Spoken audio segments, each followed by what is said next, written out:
Brought to you by TechnoSpark 20 series smartphones. I'm superhuman.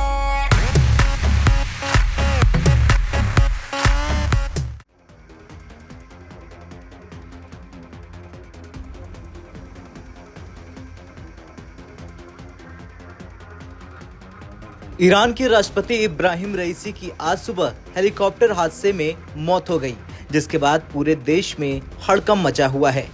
Iran के साथ साथ और बाकी देशों में भी शोक की लहर है, लेकिन इस बीच खबर आ रही कि भारत में मौजूद ईरानी एम्बेसी ने अपना झंडा झुका दिया है।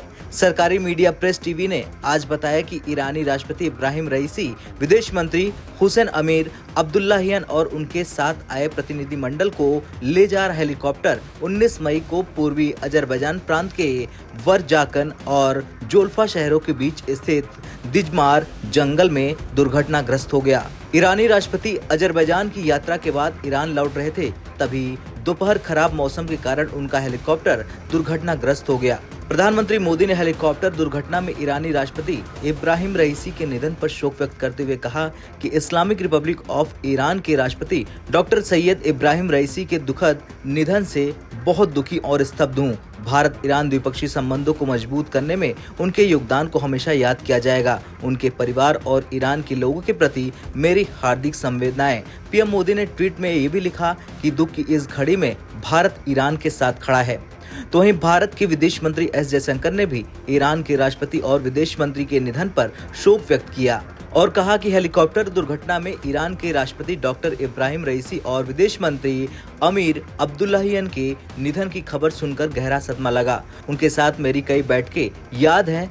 हाल ही में जनवरी 2024 में उनके परिवारों के प्रति हमारी संवेदनाएं। इस त्रासदी के समय हम ईरान के लोगों के साथ खड़े हैं। बता दें, ये हादसा तब हुआ जब राइसी अजरबैजान के राष्ट्रपति इल्हाम अलीयेव के साथ एक डैम का उद्घाटन करने के बाद लौट रहे थे। ईरानी राष्ट्रपति, जिन्होंने देश के मुख्य न्यायाधीश के रूप में भी काम किया, वो अमेरिका निर्मित बेल 212 हेलीकॉप्टर में उड़ान भर रहे थे। दुर्घटना में घंटों तक खोज और बचाव अभियान चला, जिसमें यूरोपीय संघ और तुर्की की भी सहायता ली गई। घने कोहरे और गिरते तापमान के कारण बचाव कर्मियों को परेशानी हुई और वे 12 घंटे बाद ही दुर्घटना स्थल पर पहुंच पाए। दुर्घटना स्थल के फुटेज और चित्रों में बिखरा हुआ मलबा और हेलीकॉप्टर के अलग अलग हिस्से दिखाई दे रहे हैं। रॉयटर्स ने बताया कि दुर्घटना होने के बाद हेलीकॉप्टर पूरी तरह से जल गया। इस हादसे के बाद अब मोहम्मद मुकबर को अंतरिम राष्ट्रपति ईरान का चुना गया है। आपका क्या कुछ कहना है इस खबर को लेकर? कमेंट कर जरूर बताएं। ब्यूरो रिपोर्ट, भारत तक।